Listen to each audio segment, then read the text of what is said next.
इस बुक को 50 साल हो गए। आप देखिए। हाँ, मैं योग करके हाथ भी दिखा सकता हूँ। हाँ, मैं क्लास 5th में था, 5वीं क्लास में था, तब से मैं योग का अभ्यास कर रहा हूँ। ये कठोपनिषद है। मैंने इसका भी अध्ययन किया। इसका अध्ययन किया। बहुत पुराना तब का है, चूहे भी काट दिए हैं। इस प्रथम सुख निरोगी काया। निरोगी काया। योग को खुद जाने, वो भी उस समय जब स्वामी रामदेव जी भी इस क्षेत्र में नहीं थे। आप सभी योग प्रेमी साथियों को मेरा नमस्कार। मैं डॉक्टर राघवेंद्र प्रताप रमन। आप सभी लोग जानते हैं कि इस बार इंटरनेशनल योगा डे का थीम है योगा फॉर हेल्दी एजिंग, यानी बढ़ती उम्र के लिए योग, अच्छे वृद्धावस्था के लिए योग।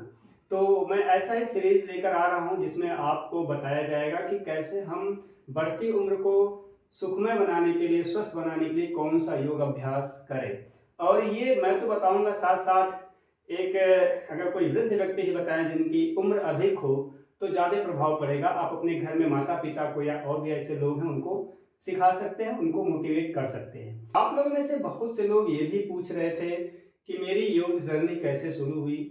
तो इस वीडियो में आप ये भी जानेंगे कि योग यात्रा मेरी कैसे शुरू हुई, कैसे मैं इधर मुड़ा और फिर योग में मास्टर्स, डॉक्टरेट, नेट इत्यादि किया और आज लाखों लोगों को योग सिखाने का मौका मिल रहा है। तो जिसको भी श्रेय जाता है इन सब चीज़ों के लिए, आज ऐसे ही व्यक्तित्व मेरे साथ हैं, अपना अनुभव बताएंगे पिताजी कि कैसे वो योग को खुद जाने, वो भी उस समय जब स्वामी रामदेव जी भी इस क्षेत्र में नहीं थे। योग के बारे में बहुत लोग नहीं जानते थे, तब से आपका योग का परिचय, अगर मैं गलत नहीं हूं तो पिताजी आपका बहुत बहुत स्वागत है। और आपको लाखों हजारों लोग देखेंगे, सुनेंगे। तो आप से सबसे पहला प्रश्न यही है कि ऐसे समय में जब योग बहुत प्रचलित नहीं था और हमको लग रहा है कि लगभग 50 साल पहले, तब से आप योग जान रहे हैं, 45-50 साल पहले, तो आप योग से सबसे पहले कैसे परिचित हुए? मेरे गांव में एक मंदिर है जिसे बाबा दुखराम नाथ चिंताहरण नाथ का मंदिर कहते हैं। मेरे पिता एक फक्कड़ संत थे।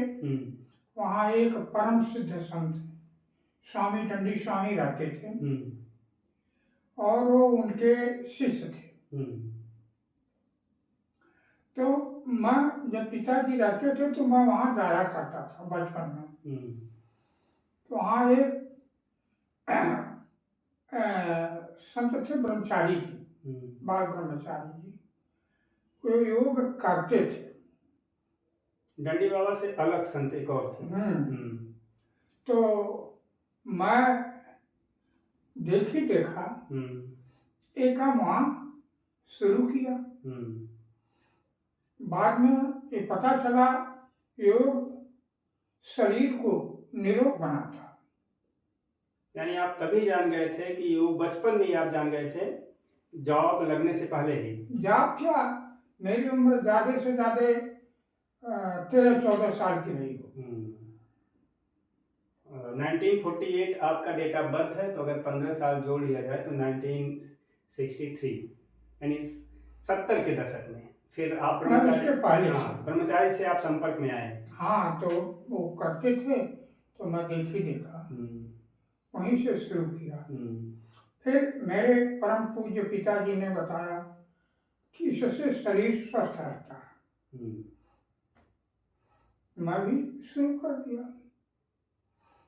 मेरे अंदर एक प्रणाली, क्योंकि पिताजी भी मंदिर पे जाते थे। आपके पिताजी यानी मेरे बाबा जी भी मंदिर से जुड़े थे। वहाँ मंदिर पे जो संत थे स्वामी दंडी स्वामी, उनके परम शिष्य थे, उनके शिष्य थे।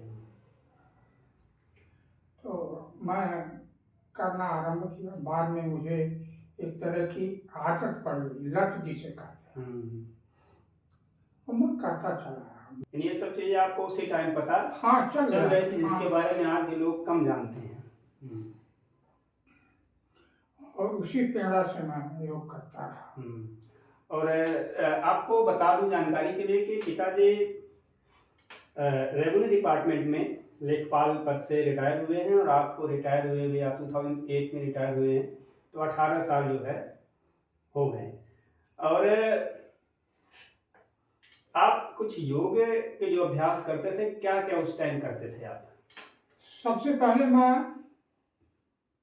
सिद्धासन करता था, सिद्धासन। उठना बैठना, और फिर चक्रासन, धनुरासन, चक्रासन, धनुरासन, यही सब।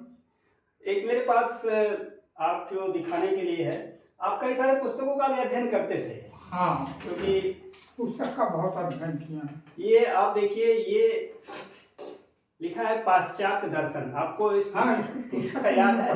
हाँ, मैं इसको पढ़ा हूँ। आप भूल भी गए होंगे कि ये बहुत पहले पढ़े। कांट वगैरह का, हाँ, मैं इसमें पढ़ा। कांट जो है फिलोसफर है।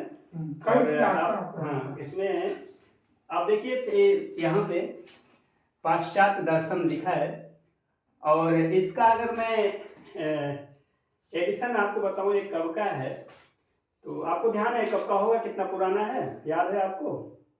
हाँ, लगभग 75। हाँ, बिल्कुल सही है। इसका पहला संस्करण 1973 में है, और इसका फोर्थ 1984 में है, यानी 1984 में इसका चौथा संस्करण आया था। और इस पर आपने लिखा भी है कि अपना नाम लिखा है और जनपद बस्ती लिखा है, जब हमारा जनपद संत कबीर नगर से अलग हुआ करता था। तो डॉक्टर बीएन सिंह, आप कितनी पुरानी बुक आप देख सकते हैं, है ना? ये इतनी पुरानी बुक है, मुझे भी देख के बड़ा अच्छा लगता है, इस नाते मैं इसको अपनी लाइब्रेरी में रखा हूँ। और कुछ किताबें और हैं।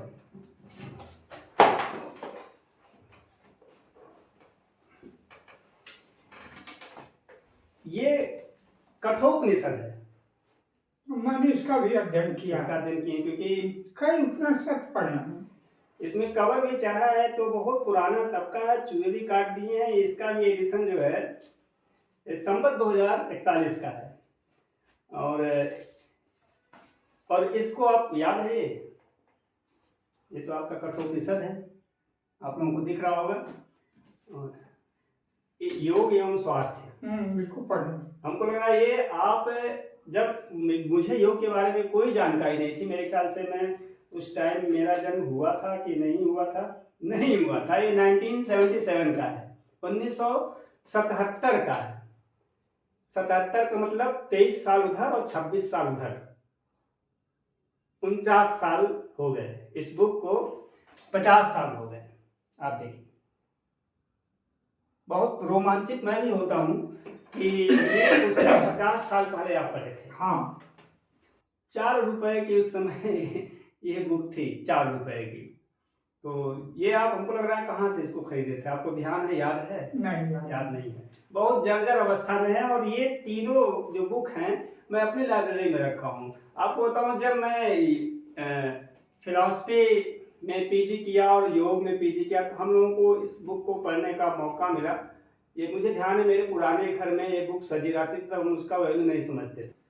तो जो दंडी स्वामी थे, दंडी स्वामी सिद्ध संत थे जी, और मैं उनका फोटो देखा, वो नग्न अवस्था में रहते हैं, ऐसा।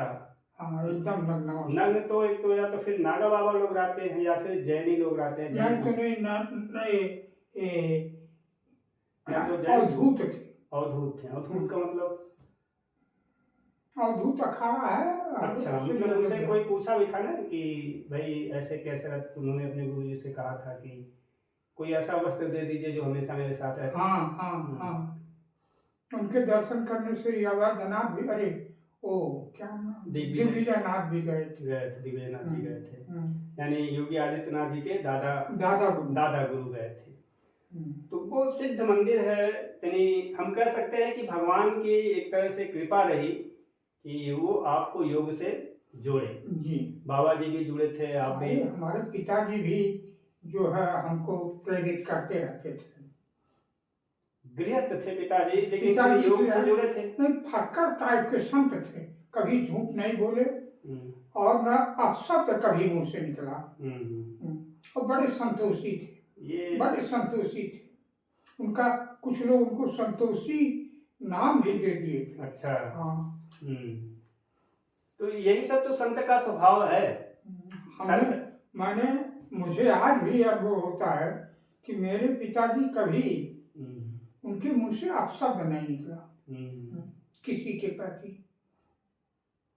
मैं भी सोच के बड़ा भावुक हो रहा हूँ, बड़ा रोमांचित हो रहा हूँ कि देखिए संत की जो परिभाषा होती है कि संत हृदय नवनीत समाना, ऐसा कहा गया है कि अब शब्द ना बोले, सबके प्रति भलाई का भावना रखें और सबका कल्याण चाहने वाला, किसी के लिए कोई बुराई न करें, कोई दुखी ना रहे, ऐसी भावना रखने वाले व्यक्ति थे।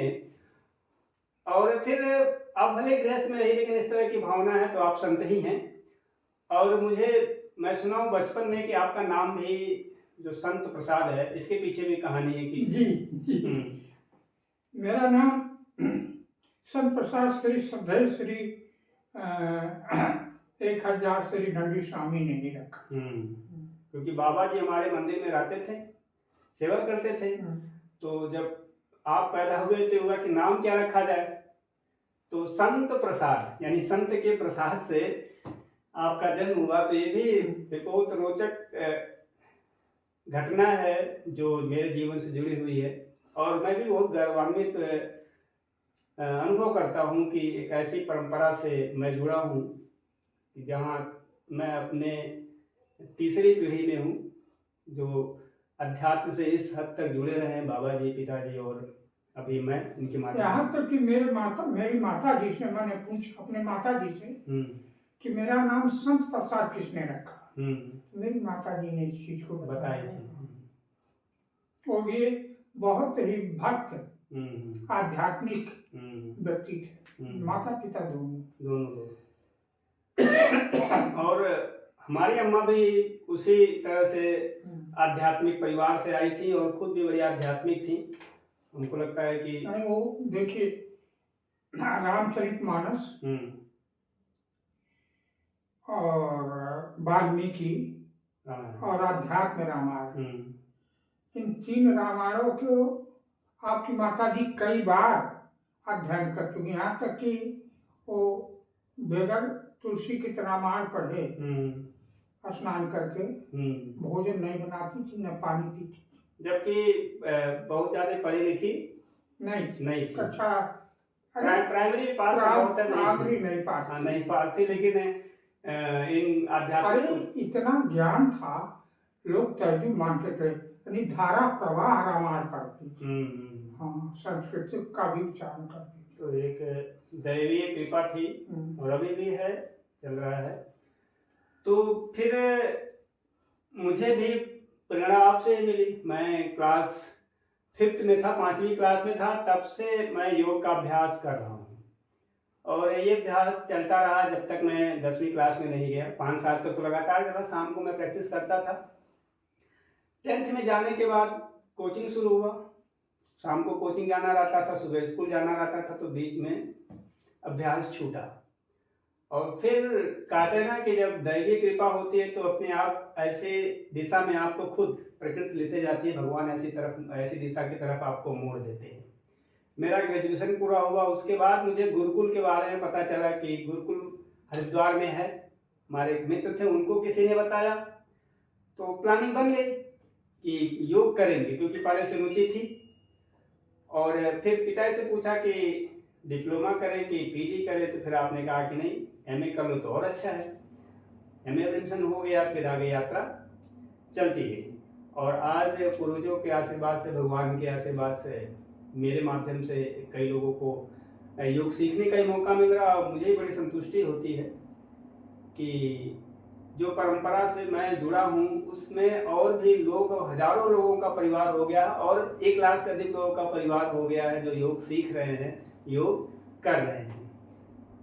अभी भी आप योग का अभ्यास करते हैं जी, लेकिन आपको स्वास्थ्य संबंधी क्या समस्या इस समय है? आप खुद बताएं तो अच्छा है दर्शकों को। क्या स्वास्थ्य संबंधी समस्या, कोई बीमारी ऐसी इस उम्र में? अस्थमा आपको है? हाँ, हमारे पास अस्थमा है और 1 साल से थोड़े बहुत ब्लड प्रेशर की शिकायत आई है, हालांकि दवाई थोड़ी कम हो गई ब्लड प्रेशर की, अब कंट्रोल्ड है। अस्थमा की समस्या आई और इस समय आपकी एज 78 ईयर्स, 78 साल के हैं। 2 साल बाद आप 80 साल के हो जाएंगे। लेकिन आप देखिए बहुत फिट हैं और 8 साल पहले तक कभी कोई बीमारी नहीं, कोई एम्प्रोग्राम में आपको कभी दवा लेते हुए नहीं देखा हूँ। अभी मार्च महीने में पिताजी एडमिट भी हुए थे हॉस्पिटल में। तो समस्याएं तो आएंगी, जीवन है तो समस्याएं आएंगी, और जैसे जैसे उम्र बढ़ती है इस एज में तो थोड़ी बहुत आती रहती है। लेकिन अगर आप योग से जुड़े हुए हैं, आध्यात्म मार्ग से जुड़े हुए हैं, तो समस्याएं कब आई और कब चली गई आपको पता नहीं चलेगा। और पूज्य प्रेमानंद जी महाराज भी यही संदेश देते हैं कि अगर आप अध्यात्म से जुड़े हुए हैं, जीवन आपका सात्विक है, विचार आपके सात्विक हैं, तो परेशानियां आएंगी लेकिन आप परेशानियों से बहुत अधिक परेशान नहीं होंगे। भगवान आपको रास्ता दिखा देंगे। इसलिए योग से जुड़े रहिए, अध्यात्म से जुड़े रहिए। पिताजी का सोडियम डाउन हुआ था और भी कुछ समस्याएं थी, लेकिन समस्याएं आई, समय के साथ चली गई। आज पिताजी फिर इस रूप में पूरे ऊर्जा के साथ आप लोगों के साथ हैं। तो हमें इस बात की भी सीख लेनी चाहिए। तो ये चीज़ें जीवन में बहुत मायने रखती है कि अगर आप योग कर रहे हैं तो आपका जो बुढ़ापा है बहुत अच्छे से बीतेगा। आज के समय में जब आदमी, हम लोगों के एज ग्रुप के लोग भी ब्लड प्रेशर की दवाई खा रहे हैं, डायबिटीज़ की दवाई, शुगर की दवाई खा रहे हैं, मोटापा इस तरह बढ़ रहा है, ऐसे में बहुत चुनौतीपूर्ण हो गया है कि हम खुद को स्वस्थ रखें। और सुबह मैं 3-4 किलोमीटर पैदल नंगे पाँव चलता था। पहले चलते थे। अब डर लगता है क्योंकि इतने घोड़ा गाड़ी हो गए हैं कि सड़क पे चलना मुश्किल हो गया है। तो अभी आप जो लोग आपको देख रहे हैं उनको आप क्या संदेश देना चाहेंगे? बहुत से हमारे युवा साथी देख रहे हैं और बहुत से हमारे जो बुजुर्ग हैं जो योग से जुड़े, उनके लिए आप क्या संदेश देना चाहेंगे? मैं आप लोगों से यही कहना चाहता हूँ कि आप योग का अभ्यास नियमित करें, क्योंकि योग से शरीर निरोग होता है और कभी इससे कोई हानि नहीं होगी, लाभ के अलावा। तो क्या आने वाले, और इसके अलावा शास्त्रों में लिखा है प्रथम सुख निरोगी काया। तो यानी पहला सुख जो है निरोगी काया, शरीर निरोग हो। तो अगर आप स्वस्थ हैं तो समझिए आपके पास सब कुछ है। पहला सुख निरोगी काया, दूसरा सुख है घर में माया, तीसरा सुख सुतज्ञाकारी और चौथा सुख पतिव्रता नारी। तो यही 4 सुख वर्णन किया गया है लोकोक्त में भी और शास्त्रों में भी। तो इसको आप लोग याद रखिएगा और अपने स्वास्थ्य को बनाए रखिएगा। यही सब सोच के इस बार अंतर्राष्ट्रीय योग दिवस का थीम रखा गया है, योगा फॉर हेल्दी एजिंग। मैं आपसे एक रिक्वेस्ट और करूंगा, आग्रह करूंगा कि आप हमारे दर्शकों के लिए, उनके परिवार के लिए आने वाले कुछ दिनों में आप खुद योग करके, आसन करके बताएं तो कैसा रहेगा? आप कर रहे हैं? अच्छा, हाँ, मैं योग करके हाथ भी दिखा सकता हूँ। हाँ, कुछ आसन योग नहीं कर सकता, लेकिन बहुत से आसन योग मैं, जैसे वार्म अप तो बहुत जरूरी है। पहला काम वार्म अप है शरीर को स्वस्थ रखने के लिए। अगर कुछ न करें तो वार्म अप कर रहे और सूर्य नमस्कार 2 ही आसन कर रहे तो समझ लीजिए आप संपूर्ण आसन कर रहे हैं। तो करना चाहिए थोड़े बहुत आप अनुलोम विलोम, कपालभाति कर लें तो मेरे ख्याल से आपको और कुछ करने की आवश्यकता नहीं है। तो वीडियो बहुत लंबा हो रहा है, लेकिन आपको अच्छा लग रहा होगा देख के। आने वाले वीडियोज में मैं आपको बताऊंगा। अभी पिताजी हमारे साथ चेयर पे हैं, अगली बार हम लोग मैट पे मिलेंगे और आपको खुद पिताजी करके बताएंगे, तो आप मोटिवेट होंगे कैसे 78 ईयर्स की एज में आप आसनों का अभ्यास कर रहे हैं, सूर्य व्यायाम कर रहे हैं, प्राणायाम कर रहे हैं, अपने आप को फिट रखें। ऐसा नहीं है कि पिताजी बीमार नहीं पड़े हैं, कई बार बीमार भी पड़े हैं 2-3 बार, लेकिन अभी इधर 2-3 सालों के अंदर, उसके पहले बताया नहीं कभी दवाई नहीं खाएं। तो जैसे उम्र बढ़ेगी थोड़ी बहुत दिक्कत तो आती है, लेकिन अगर आप योग करते हैं तो बीमार होने के बाद भी आप जल्दी स्वस्थ होंगे और बीमारी नहीं आएंगी। आप देख रहे होंगे 78 ईयर्स के एज में। कुछ और अगर आप दर्शकों को कहना चाहें तो? मैं यही चाहूँगा कि आप अपने बच्चों को और स्वयं आप लोग योग करें। अगर आप सुख चाहना चाहते हैं, निरोग रहना चाहते हैं, मैंने बता दिया कि प्रथम सुख निरोगी का, इस संसार में निरोग रहना ही प्रथम सुख। तो मैं समझता हूँ कि आने वाले, अभी आज के लिए इतना रखते हैं, आने वाले वीडियो में हम लोग मैट पे योग का अभ्यास करेंगे। और आपको कैसा लगा पिताजी के साथ ये वार्तालाप, कैसा लगा, आप मोटिवेट हुए कि नहीं, कमेंट सेक्शन में जरूर लिखिएगा, जिससे और लोग भी इससे मोटिवेट होते हैं और हमको भी प्रेरणा मिलती है कि आप लोगों के लिए ऐसे वीडियोज बनाऊं। पिताजी के अलावा और भी समाज में ऐसे व्यक्ति हैं जो ओल्ड एज में हैं और स्वस्थ हैं, उनको भी मैं आप लोगों के साथ जोड़ने का प्रयास करूंगा। तब तक आप योग का अभ्यास करें, स्वस्थ रहें, खुश रहें। मिलते हैं अगले वीडियो में। आप सभी दर्शकों को मेरा नमस्ते। राधे कृष्णा, राधे नमस्ते। कृष्ण, राधे कृष्ण, राधे कृष्ण।